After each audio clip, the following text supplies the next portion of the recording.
O vídeo já vai começar, mas antes, não se esqueça de se inscrever e ativar as notificações. Agora sim, boa noite, queridos irmãos e irmãs. Saúdo a igreja com a graça e a paz do Senhor Jesus. Amém? Quero agradecer ao reverendo Samuel pelo honroso convite. Sempre um prazer estar aqui na igreja de Pinheiros.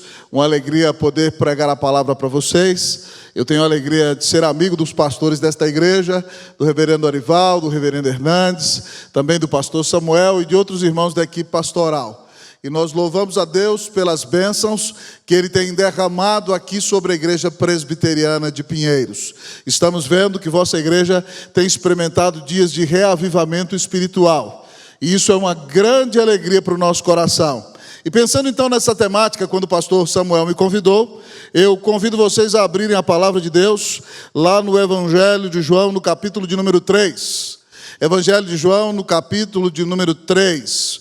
Hoje veio comigo lá da Igreja Presbiteriana Unida de São Paulo, seminarista Diego e seus 2 filhos. Que Deus os abençoe ricamente. Nós vamos nos colocar de pé, queridos irmãos e irmãs, e vamos ler o texto da palavra do nosso Deus. Eu vou colocar o celular aqui no modo avião, porque Jesus não vai me ligar mesmo. Então, assim, vamos ficar atentos à leitura da palavra. João, capítulo 3, versículo 8, eu lerei uma vez, a igreja lerá a segunda vez, e todos juntos falaremos de cor pela terceira vez. Assim diz a palavra do Senhor.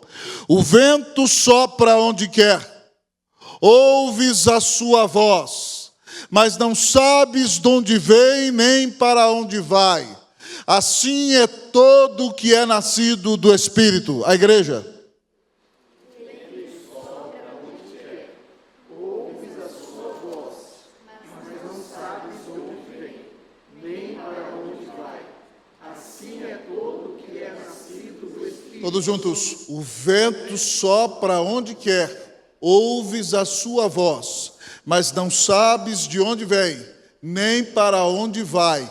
Assim é todo o que é nascido do Espírito. Oremos. Senhor, dá glória ao teu nome nesta noite, ó Deus e Pai. Dá glória ao nome do Senhor Jesus Cristo. Ó Deus bendito, tu enviaste o Espírito Santo com a missão precípua de testificar e glorificar o nome do Senhor Jesus. Ele veio para convencer o mundo do pecado, da justiça e do juízo. Mas Ele também veio sobre todas as coisas para apontar para o Cordeiro de Deus, que tira o pecado do mundo. E é por causa da obra do Espírito Santo que durante, ó Deus, ó Pai, milênios, pecadores têm crido em Cristo Jesus e recebido de graça a salvação. Deus, nós te agradecemos pelo privilégio que temos de ter habitando em nós a terceira pessoa da Trindade. Porque se temos nova vida, se temos vida eterna, se temos comunhão com o Senhor, se ouvimos o Senhor falar conosco, é por causa da pessoa bendita e maravilhosa do Espírito Santo. Deus, nessa hora, nós queremos pedir ao Senhor, ó Pai, que o Teu Espírito sopre graciosamente sobre a vida da Tua igreja. Que o Senhor sopre, ó Deus, trazendo um reavivamento espiritual, limpando a igreja de suas escórias, de seus pecados, Senhor, trazendo um novo momento, ó Deus, ó Pai, uma volta, um regresso ao primeiro amor, um aquecer do peito e uma nova disposição e intrepidez para viver para Ti, para pregar o Teu Evangelho, para fazer toda a diferença para a glória do Teu santo nome. Pai, eu sou pequenino, eu sou limitado, eu sou pecador salvo pela graça e totalmente dependente do Senhor. Então, Pai, eu quero pedir que a Tua unção seja sobre a vida de quem prega, sobre o ouvido de quem escuta. Ó Deus, e que o Senhor nos encha da Tua presença, da Tua paz, da Tua alegria, do Teu Espírito nesta noite. Essa é a nossa oração, em nome de Jesus. Amém. A igreja pode sentar-se, queridos irmãos e irmãs.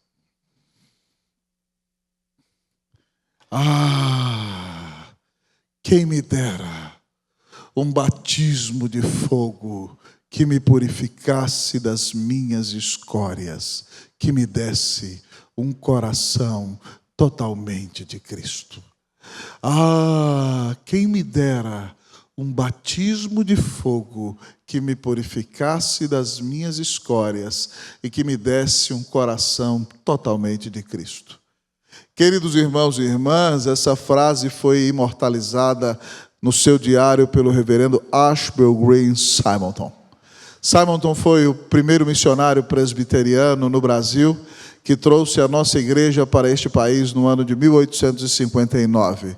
E já faltando um ano para o final da sua vida, Simonton, desejoso de um avivamento espiritual, ele era consciente que já era habitado e já era templo do Espírito Santo, mas ele usa a linguagem do seu tempo para pedir por reavivamento, e assim ele diz: quem me der um batismo de fogo, ou seja, quem me der um reavivamento espiritual, um enchimento do Espírito Santo, que me purificasse de minhas escórias e que me desse um coração totalmente de Cristo Jesus. A nossa igreja presbiteriana do Brasil nasceu com um missionário que desejava o reavivamento espiritual em sua vida. E nós, como filhos espirituais de Simonton, estamos aqui em pleno século 21, pedindo a Deus que nos visite com um reavivamento espiritual, para que tenhamos um coração totalmente de Cristo Jesus, para que odiemos o pecado cada vez mais e mais, para que, cheios da intrepidez de Deus, testifiquemos o Evangelho a toda criatura e sejamos uma bênção neste tempo no qual o Senhor nos inseriu. Talvez você me pergunte: pastor, o que é um avivamento? Um avivamento, irmãos, é uma intervenção sobrenatural, soberana e graciosa de Deus para a sua própria glória, que atrai o coração dos eleitos ao Senhor, que converte os pecadores, que exalta a pregação do Evangelho, que chama a igreja ao arrependimento e a um crescimento exponencial em santificação, que levanta a igreja para pregar o Evangelho a toda criatura e que transforma a igreja, a cidade, o estado, o país e uma região. Nós clamamos por um reavivamento espiritual, porque somos conscientes do quanto dependemos do Senhor e somos desejosos de sua intervenção sobrenatural e soberana em nossa vida. E, queridos irmãos e irmãs, o maior avivamento que alguém pode experimentar é o reavivamento chamado de novo nascimento, a bênção de nascer de novo. A Bíblia ensina que nós somos tão maus e tão pecadores, que o nosso estado natural é estarmos mortos em delitos e pecados. E se Deus soberanamente não soprar o seu Espírito sobre nós e não nos regenerar na alma, nós não podemos crer em Cristo Jesus. Porque morto não faz nada, morto não anda, morto não fala, morto não come, morto não crê. É preciso que Deus sopre o Espírito de nova vida. E então, quando ouvimos a mensagem, Deus nos ressuscita na alma e coloca uma nova natureza dentro de nós. Então, quando o Espírito Santo planta essa nova natureza dentro de nós, nós nascemos de novo. E nesse momento os nossos olhos espirituais são abertos e nós cremos em Cristo Jesus.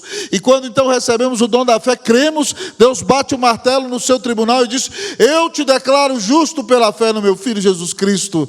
E nesse exato momento, Deus, de papel passado, nos adota como seus filhos amados e se reconcilia conosco, dando-nos paz com Deus, dando-nos vida eterna, fazendo de nós a habitação e templo do Espírito Santo.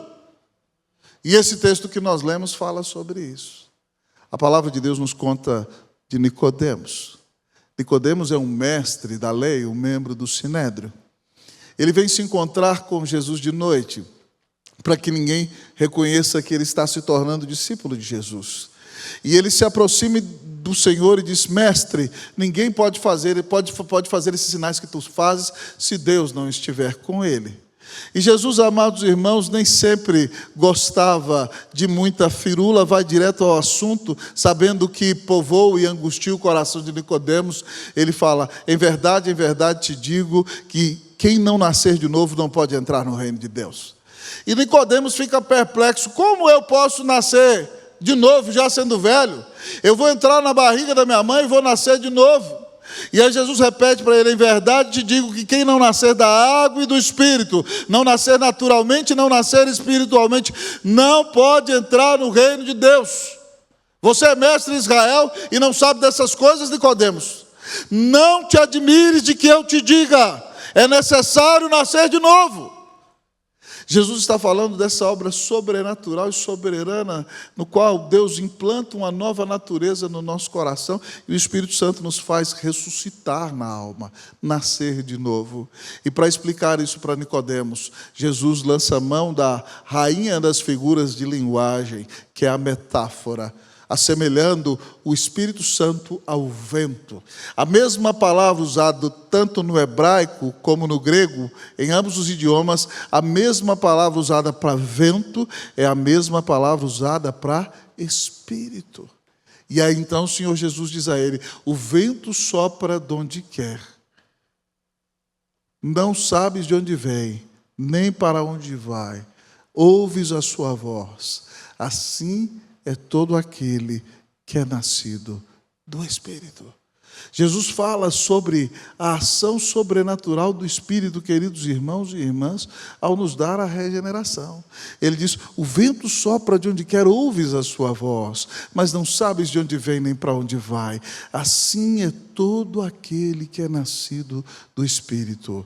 Esse vento é um vento especial. Esse vento não é um vento normal, não é só uma brisa na nossa face no fim da tarde, nem só um furacão que arrasa tudo o que encontra no caminho, mas esse é um vento que nos ressuscita na alma, que nos reconcilia com Deus, que nos dá a vida eterna, que nos faz habitação de Deus, que nos dá a bênção de viver para Jesus. O texto nos apresenta o Espírito Santo, o vento que vem de Deus. O vento que vem de Deus. E ao olharmos para este texto da palavra, queridos irmãos e irmãs, o texto nos diz que o vento que vem de Deus é uma pessoa. O vento que vem de Deus é uma pessoa.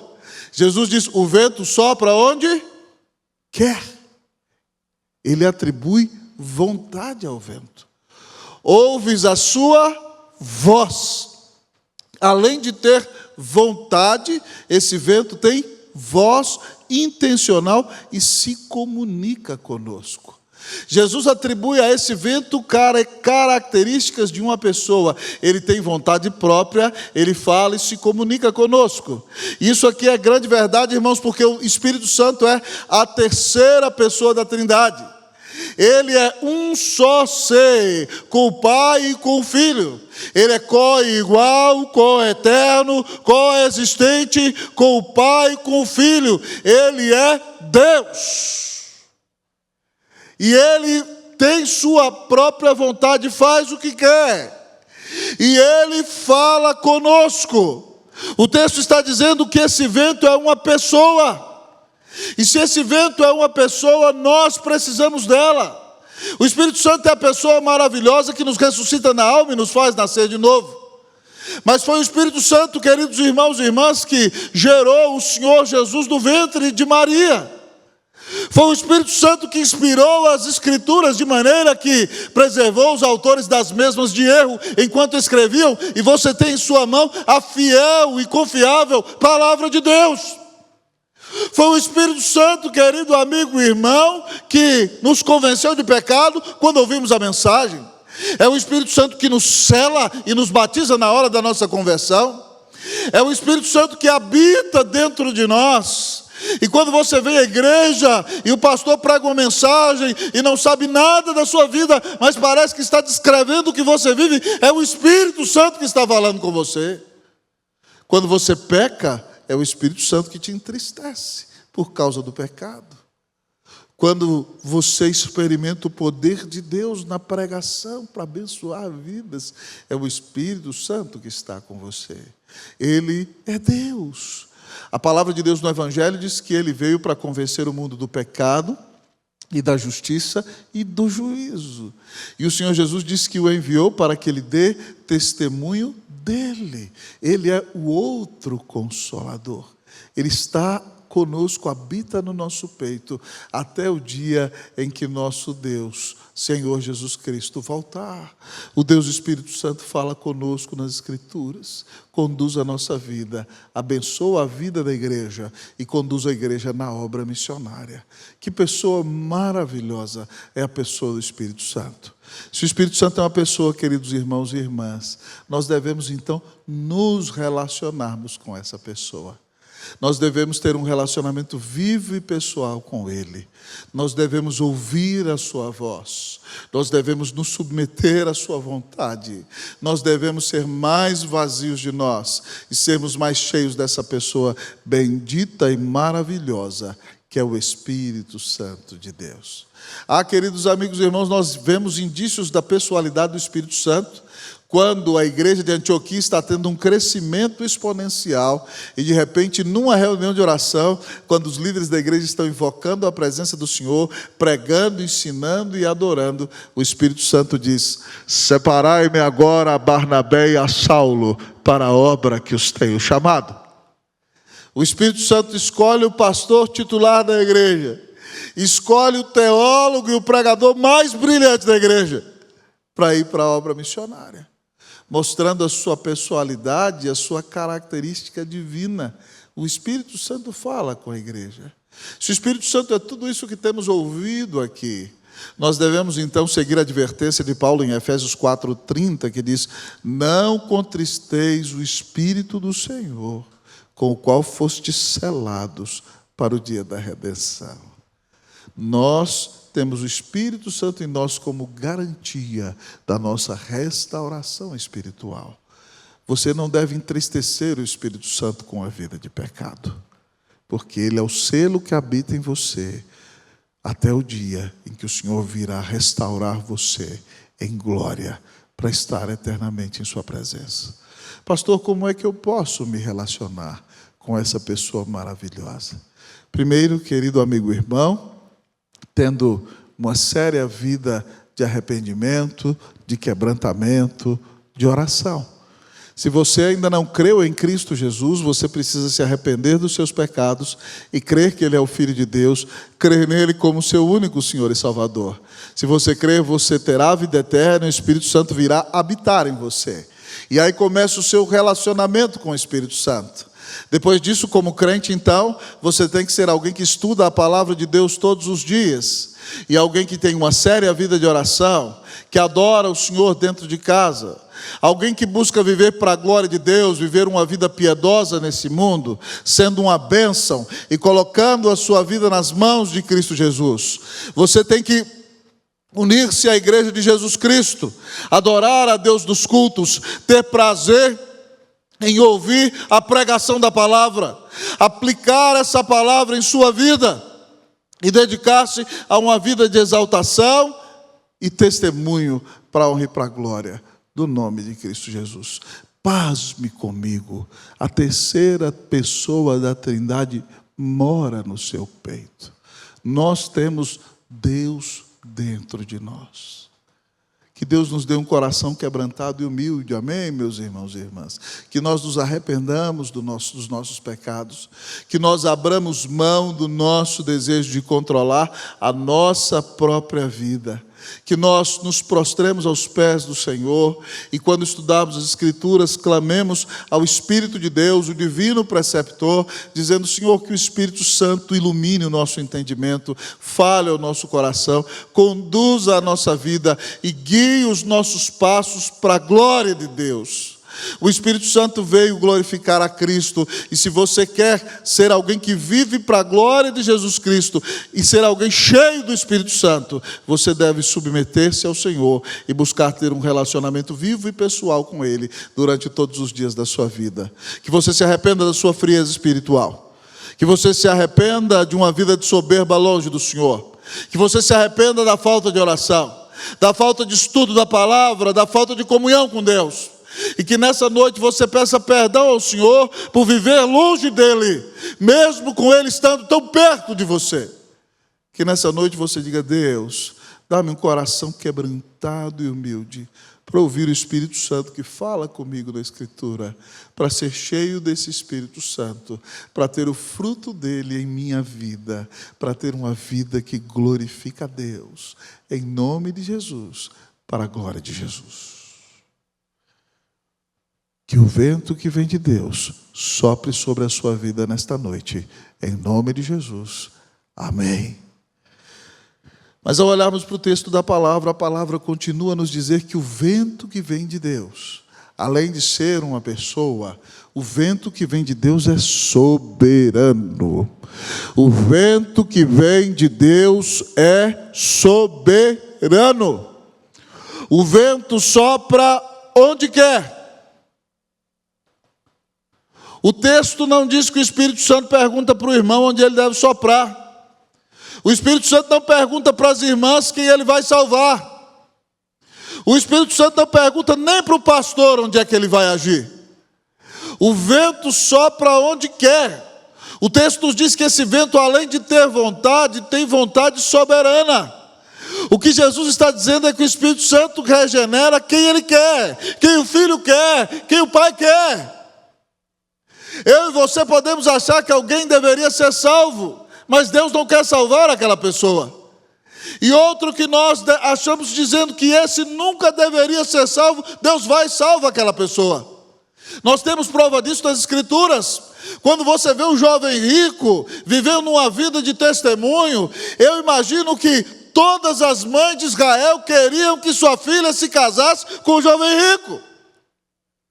Se fosse nos dias de hoje, talvez o jovem rico fosse presbítero em algumas de nossas igrejas. Ele chega para o Senhor Jesus e pergunta o que fazer para ser salvo. Jesus pergunta para ele se ele conhece os mandamentos. E ele, cheio de justiça própria, diz: tudo isso tenho observado. Jesus cita os 10 mandamentos para ele, exceto um deles: não cobiçarás. Ele fala tudo isso da segunda tábua da lei. Tudo isso tenho observado desde a minha juventude. E agora Jesus aplica o não cobiçarás. Jesus fala para ele uma coisa de falta: vai, vende tudo que tem, dá aos pobres e terás um tesouro nos céus. E depois de tudo isso vem e segue-me. E a Bíblia disse que ele saiu dali muito triste, porque ele era um homem muito rico e não seguiu Jesus. Triste saiu e triste ficou, porque amou mais suas riquezas do que o próprio Salvador. Para muitos de nós, o jovem rico seria um excelente membro da igreja, mas o vento não quis soprar na vida dele. Muitos de nós não aceitaríamos o ladrão da cruz como membro de nossas igrejas. Ele roubou, recebeu como sentença a pena de morte. E quando o Senhor Jesus está ali crucificado, e o seu amigo diz para o Senhor Jesus: se tu és o Cristo, desce dessa cruz e salva-nos também. Ele repreende o seu amigo e diz a ele: tu nem ao menos temes a Deus estando sob igual sentença? Nós aqui na verdade estamos por causa do crime que cometemos, mas este nenhum mal fez. E naquela hora o Espírito sopra no coração dele. E ele então olha para o Senhor Jesus e diz: Senhor, lembra-te de mim quando estiveres no teu reino. E Jesus diz a ele: em verdade te digo que hoje mesmo estarás comigo no paraíso. Aquele homem fechou seus olhos na terra e o próprio Senhor Jesus o recebeu no céu, dizendo-lhe: seja bem-vindo, bendito do meu Pai, para as moradas eternas que eu preparei para você. Há pessoas que você acha que não deveriam ser salvas e Deus muda a vida delas. E há pessoas que você diz assim: esse aí é bom demais, só falta ser convertido. Falta tudo! Irmãos, eu me lembro que eu fui pastor no Chile 7 anos.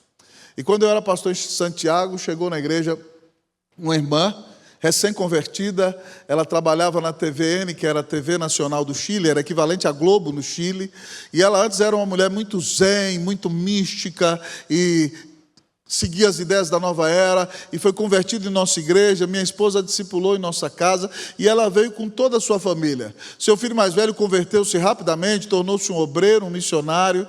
O seu filho adolescente foi aluno na classe de adolescentes, mas o segundo filho daquela irmã tinha brinco daqui até aqui, tinha brinco no nariz, tinha brinco aqui, um cabelo skinhead, cada dia de uma cor diferente, e todo mundo orava na igreja: esse aí não tem jeito não, esse aí não vai dar para nada, esse aí. E ele ia para a igreja, irmão, de manhã, com os olhos vermelhos, e fala assim: esse aí está mais maconhado do que tudo, cheio da droga, e ninguém falava: esse aí não vai dar nada.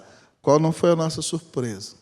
Quando Deus converte aquele moço, e de repente então ele vai para uma igreja com um perfil menos tradicional, que a presbiteriana, e ali se torna uma liderança, estuda e se prepara. E aquele moço, hoje é um pastor, um pregador do Evangelho, uma bênção nas mãos do Senhor. Você não sabe quem Deus vai salvar. Então, não sonegue o Evangelho a ninguém. Pregue o Evangelho para todas as pessoas, porque talvez aquele que você acha que tem tudo para ser salvo vai para o inferno, e aquele por quem você não dava nada, o Espírito Santo vai soprar na vida dele, e ele vai ser convertido, e vai ser uma bênção nas mãos de Cristo Jesus. O vento é soberano, ele sopra onde ele quer. É por isso então que nós não devemos amarrar o Espírito Santo e dizer como ele deve agir, ou a quem ele deve salvar, porque ele é soberano e ele vai conduzir a igreja dele do jeito que ele quer, para a honra e para a glória do nome de Jesus. Então, não se preocupe. Pastor, então para que eu devo pregar para todo mundo? O meu professor do seminário, que está na glória, reverendo Canelhas, dizia que nós não somos do departamento de admissão, nós somos do departamento de divulgação. Quem escolhe quem vai salvar é Deus. Eu e você temos que proclamar a toda criatura: Deus converte quem Ele quer. Que Deus nos use para pregar o Evangelho e que Ele salve os seus eleitos, para a honra e para a glória do nome de Jesus. Amém. Que o Espírito de Deus sopre com um reavivamento sobre a nossa vida, em nome de Jesus, para a glória de Jesus. Amém.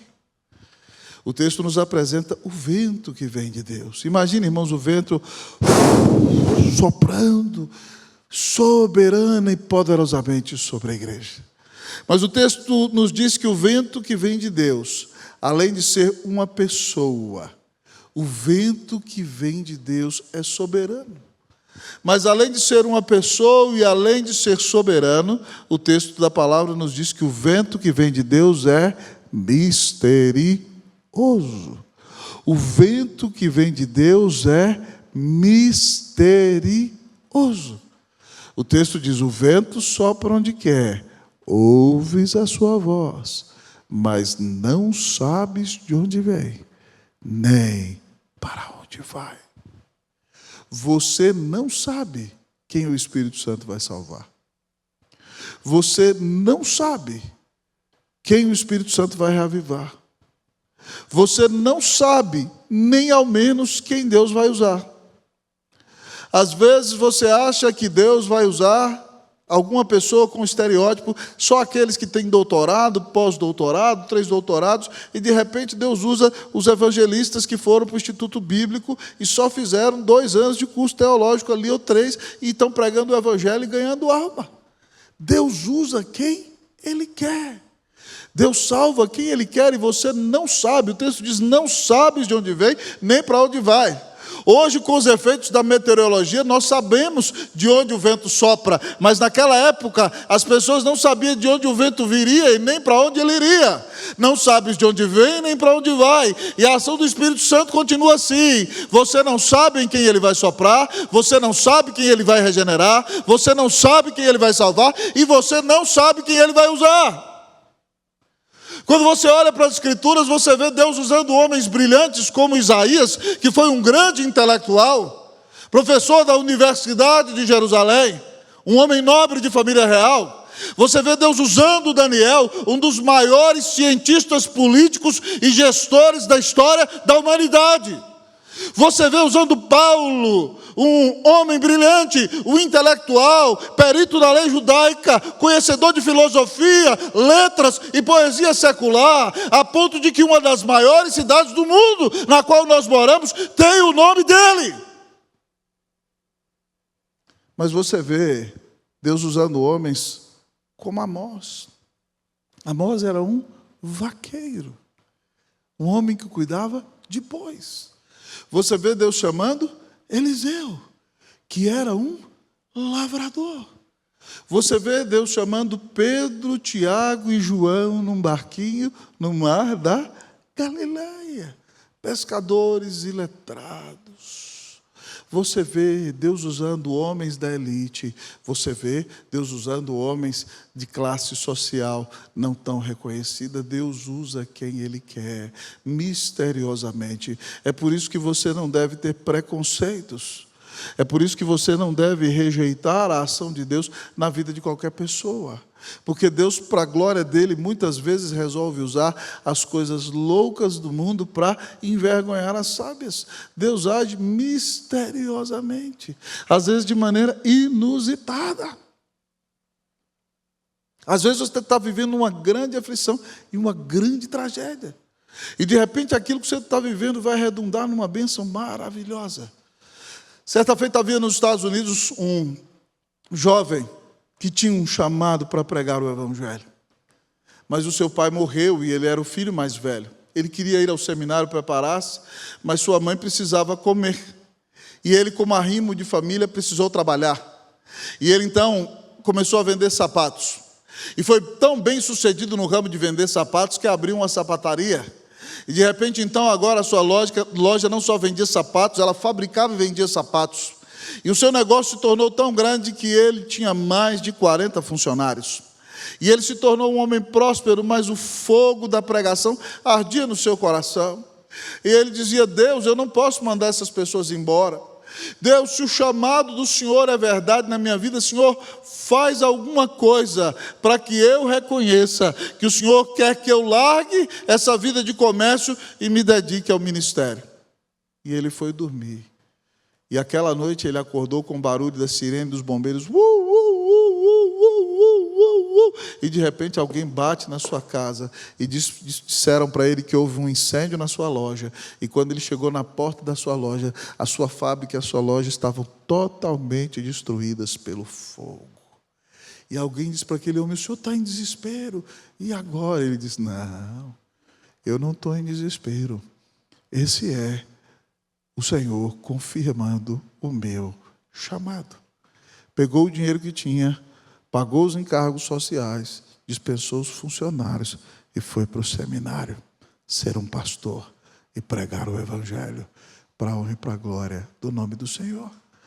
Às vezes Deus usa um incêndio. Eu tinha um colega lá em Brasília, um pastor, que começou a prosperar na juventude, prestou um concurso e Deus tinha um chamado para ele. E ele não queria deixar porque tinha um salário muito bom como funcionário público. Deus colocou uma enfermidade naquele moço. E ele ficou 6 meses no hospital. Até que ele disse: tudo bem, Deus, eu abro mão de tudo e vou para o ministério. E agora já está jubilado. Deus usa maneiras inusitadas, irmãos e irmãs, para nos colocar na obra dele e realizar de maneira que a sua vontade seja realizada em nossa vida para a honra e para a glória do nome de Jesus. Então talvez você está vivendo um momento difícil, você está vivendo um aperto, uma porta se fechou na sua vida, nós não sabemos como o Espírito Santo vai agir, ele age de maneira misteriosa, nós devemos estar atentos ao que ele vai fazer e dispostos a responder o seu chamado, para que a nossa vida glorifique a Deus, para que nós sejamos instrumentos úteis nas mãos de Cristo Jesus. Muitas vezes Deus permite que você passe por uma tragédia para que você abençoe muitas vidas. Eu já vi, queridos irmãos e irmãs, mães de crianças que nascem com síndrome de Down, se levantarem para se prepararem, para ajudar outras mães que têm filhos com síndrome de Down. Eu já vi pessoas com filhos doentes criar fundações para cuidar de outros filhos doentes. Deus muitas vezes coloca uma doença, uma enfermidade, uma crise para aquela pessoa se despertar e cumprir uma missão maior e ser um instrumento útil nas mãos de Deus. Então, se o Senhor bateu a sua porta com uma aprovação, não se desespere. Entenda o que Deus está fazendo na sua vida, levante-se e coloque-se nas mãos de Jesus. Talvez o Espírito Santo tenha um novo chamado para você. Talvez ele esteja abrindo uma nova porta. Talvez grandes coisas serão realizadas na sua vida, para a honra e para a glória do nome de Jesus. Você não sabe de onde vem nem para onde vai. Diga, Senhor, santa ignorância. Senhor, dá-me um coração humilde e submisso para entender a sua vontade e realizar aquilo que o Senhor quiser. Que o vento do Espírito sopre sobre a sua vida, amém, meu irmão? E ainda que você não saiba de onde vem nem para onde vai, que você esteja submisso a tudo aquilo que Deus vai fazer na sua vida, para a honra e para a glória do nome de Jesus, amém. O vento sopra de onde quer, ouves a sua voz, não sabes de onde vem nem para onde vai. Assim é todo o que é nascido do Espírito. Que o vento do Espírito traga um reavivamento sobre a sua vida, para a honra e para a glória do nome de Jesus.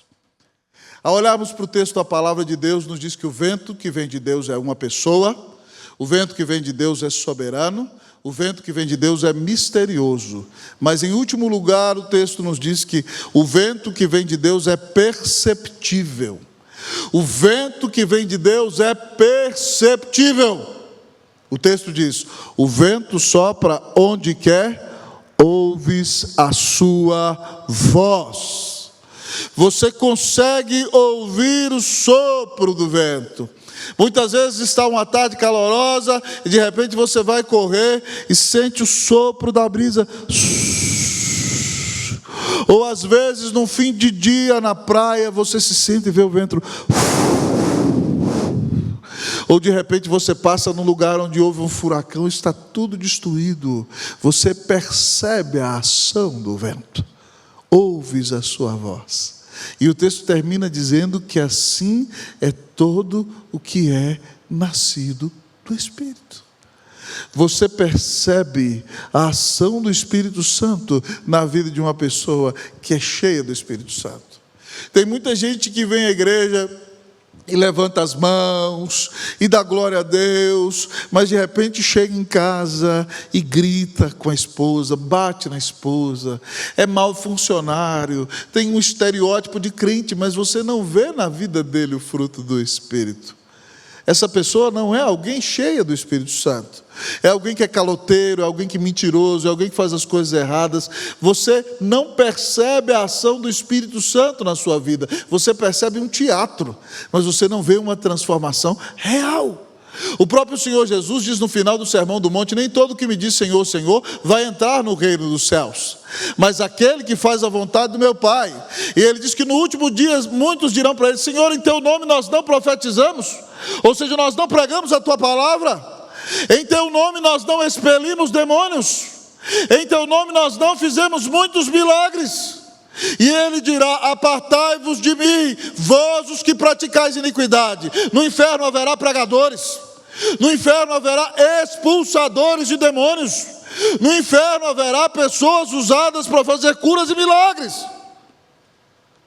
Mas Jesus diz que se elas não têm o fruto do Espírito, ainda que pareça haver dons especiais e espetaculares, elas não têm um coração transformado pelo Senhor. É por isso que nós temos que avaliar o testemunho daqueles que pregam para nós, porque a palavra de Deus diz que o fruto do Espírito é amor, alegria, paz, longanimidade, benignidade, bondade, fidelidade, mansidão e domínio próprio.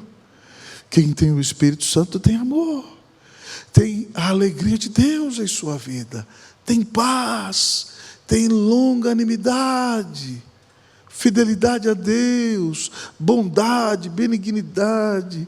É alguém controlado pelo Espírito, é alguém que abençoa os demais. Nós percebemos na sua vida as características do fruto do Espírito, queridos irmãos, querida irmã. Na sua vida nós percebemos o sopro da graça de Deus sobre você. É importante demonstrar na vida, porque quem tem o Espírito Santo de Deus no seu coração e passou por um reavivamento espiritual, vai ter uma vida transformada para a honra e para a glória do nome de Jesus. O reverendo Alderi Matos tem um artigo maravilhoso que eu recomendo a vocês que leiam. Jonathan Edwards, um teólogo do coração e do intelecto. Jonathan Edwards foi o grande líder do grande reavivamento nos Estados Unidos da América. E certa vez, ele foi pregar numa outra cidade, numa conferência, e sua esposa, Sarah Edwards, a esposa do pastor, eles moravam numa cidade muito pequena, a igreja deles era a maior igreja do interior dos Estados Unidos. Sarah Edwards foi para uma reunião de oração, e numa época de avivamento espiritual, ela orou a Deus, ouviu a palavra, e foi tomada pelo Espírito Santo enquanto orava, e desmaiou no meio do culto, na reunião de oração, e teve algumas visões espirituais. Imagine, numa igreja reformada, tradicional, no interior, a esposa do pastor, na reunião de oração, cai no chão e fica em êxtase, como se estivesse tendo algumas visões. Foi o comentário, a esposa do pastor virou pentecostal, a situação complicada, e todo mundo na região comentando, e Jonathan Edwards chegou, sentou-se, ouviu sua esposa. E ela, depois de compartilhar aquela experiência que teve com o Senhor, ela disse que foi visitada como nunca com a certeza da sua salvação. E foi inundada por uma grande alegria e por um espírito de grande gratidão. E Jonathan Edwards então começou a avaliar a vida de Sarah e percebeu, ela era uma mulher extremamente ocupada. Eles tinham 14 filhos, o seu marido era um grande teólogo que entrava no gabinete às 5 da manhã e só saía às 5 da tarde. Ela, para cuidar da casa, tinha uma fazenda que o conselho da igreja tinha entregue a ela, e ela tinha funcionários ali, ela administrava a fazenda, ela administrava a casa. Como a sua cidade viveu um grande reavivamento, não havia hotéis, então as pessoas queriam conhecer seu marido, conhecer a igreja. A casa pastoral era uma das maiores da cidade, além de ter esse monte de filhos, o povo ainda se hospedava na casa dela. Era uma mulher extremamente ocupada, estava bem que reclamasse das coisas de vez em quando, mas de repente, depois que ela teve aquela experiência com o Senhor, Jonathan Edwards disse que ela foi inundada por um espírito de grande gratidão, e ele nunca mais a viu reclamando das tarefas que tinha que realizar. Por causa então do fruto na vida dela, ele concluiu que as experiências que ela tinha tido com o Espírito Santo eram verdadeiras, porque o verdadeiro avivamento traz fruto do Espírito para a nossa vida. Nós somos moldados à imagem de Cristo Jesus. Então, meu irmão, não adianta dizer que tem experiência, não adianta dizer que viu isso ou aquilo, se você não tem a sua vida mudada, a sua experiência não vai ser referendada. Se você é cheio do Espírito Santo, você vai viver uma vida piedosa e vai viver uma vida para a glória de Deus. Aprendemos nesta noite que o vento que vem de Deus é uma pessoa, o vento que vem de Deus é soberano, o vento que vem de Deus é misterioso, o vento que vem de Deus é perceptível. Minha oração é que as pessoas percebam a ação do Espírito Santo na sua vida.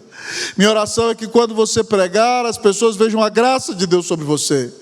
Minha oração é que as pessoas que convivem com você vejam o agir de Cristo em sua vida. A minha oração é que Deus te use para que muitas pessoas venham ao Salvador, e para que a sua vida cheia do Espírito Santo, avivada pela graça de Deus, seja um instrumento para a salvação de almas, para a formação de novos discípulos e para a edificação da igreja de Deus, em nome de Jesus, para a glória de Cristo Jesus. Eu gostaria de perguntar a você nessa noite: você precisa de um reavivamento espiritual na sua vida? Você precisa se arrepender dos seus horríveis, feios e tristes pecados? Você precisa viver uma vida mais consagrada diante de Deus? Você quer ser uma bênção nas mãos de Cristo Jesus? Nessa noite, nós vamos orar por reavivamento espiritual. Você vai dizer: Senhor, deixa-me ouvir a voz do Espírito Santo, deixa-me ouvi-lo falar comigo nas Escrituras, deixa-me ser cheio dele. Eu quero ter um relacionamento pessoal com o Espírito Santo de Deus. Senhor, Eu abro mão do controle da minha vida. Tu és o soberano, eu quero que o Senhor dirija a minha vida para a tua glória. Seja feita a tua vontade, não a minha. Senhor, haja como o Senhor quiser agir. Misteriosamente, o Senhor não precisa me consultar para nada. Realiza na minha vida aquilo que o Senhor quiser. Senhor, eu quero ser transformado e que as pessoas percebam a ação do Senhor em mim. Que as pessoas vejam Cristo na minha vida. Se você creu em Cristo Jesus e foi salvo, o Espírito Santo já habita em você. Se você quer ser habitação do Espírito Santo, se arrependa dos teus pecados nesta noite, creia que Jesus Cristo é o Filho de Deus e você será salvo, receberá a vida eterna, o perdão de pecados e a paz com Deus. Depois de receber essa salvação maravilhosa, que implicações essa mensagem traz para mim e para você? Se o Espírito Santo é uma pessoa, eu preciso me relacionar com Ele. Então eu vou separar um tempo todos os dias para orar, para ler a Bíblia, para cantar para o Senhor, para ter comunhão com Ele, e vou viver na sua presença todos os dias. Primeira implicação. Segunda implicação, se Ele é soberano, então eu vou pedir a Ele que soberanamente use a minha vida para ganhar os seus eleitos, para exaltar a Cristo, que Ele soberanamente se glorifique na minha vida e me use como instrumento em suas mãos. Ele pode fazê-lo. Se Ele é misterioso, então eu vou me humilhar diante dEle e não vou reclamar do seu agir na minha vida, mas entendendo a sua vontade, eu vou me submeter a ela e vou viver para a glória dEle. E se o seu agir é perceptível, eu vou pedir a Ele: Senhor, esvazia-me de mim mesmo, enche-me de Ti e faz de mim um vaso de bênçãos nas mãos do Senhor. Minha oração é que o vento do Espírito de Deus sopre sobre você, trazendo reavivamento nesta noite, em nome de Cristo Jesus. Que o vento que vem de Deus sopre sobre a sua vida, que seja perceptível e que muitos sejam abençoados com o que o Espírito Santo fará na sua vida. Que Deus te abençoe, em nome de Jesus, para a glória de Jesus, amém.